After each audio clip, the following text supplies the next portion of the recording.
All right. Today I'm sitting with Onat, our Black Mesa student, and before anybody asks, Onat has done the entire presentation. All right, from the beginning till the end, so well done. And but let's start with a simple question, Onat. Like, why AMD? And why not the usual Apple, Tesla, or Nvidias of the world? Well, because AMD is the comeback story. Yeah, I mean, comeback means Well, it almost died and somehow made a comeback. well, and came back stronger. So why don't you tell us the story? Okay. So it was founded in 1969, same era as Intel, but for decades it was the underdog. And then At one point, AMD was losing money, losing market share, and losing credibility. to whom? Well, Intel dominated the CPU market and Nvidia dominated the GPU market. AMD was stuck in the middle. It's a tough place to be. Definitely. But the good thing is, instead of trying to outmarket competitors, they went all in on engineering.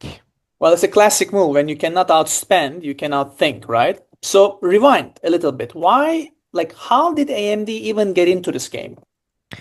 They started with memory chips. Then in 1982, they entered the x86 CPU market through an Intel license.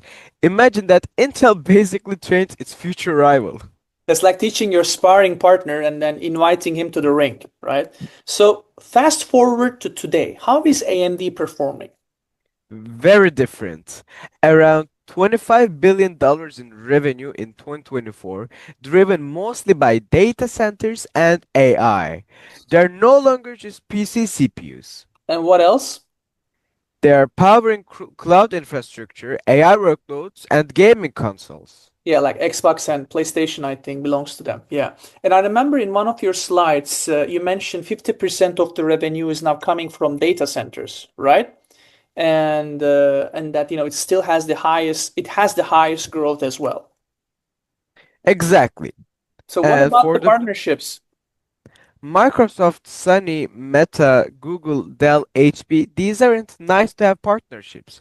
These are mission critical customers. Yeah, let's pause here a little bit because when Meta or Google, for instance, partners with you, they're not doing it, because of your marketing efforts or because of the discounts you're giving, right?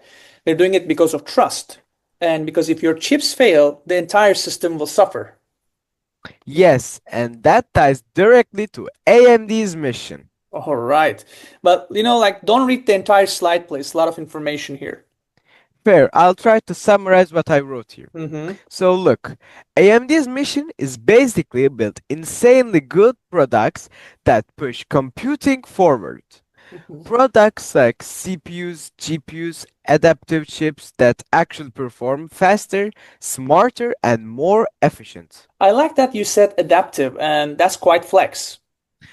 Well, it is because the future is moving fast, and AMD needs flexibility, not just power. Can you elaborate a bit? Look, AI workloads change, data centers change, energy constraints matter. AMD designs for that. Well, I guess which brings us to the vision. What future does AMD think it's building? A world where high performance computing that isn't just for games or research, but embedded everywhere. Work, play, healthcare, AI models, or simulations. All faster, all more energy efficient. I mean, that energy part really matters and caught my eye as well, especially now with the AI and data center build-outs, don't you think? Yeah, it's a huge one. AMD is more than just more power. They are saying more power per watt. Yeah, per watt. And that's why hyperscalers, I mean, care. Energy efficiency means economics.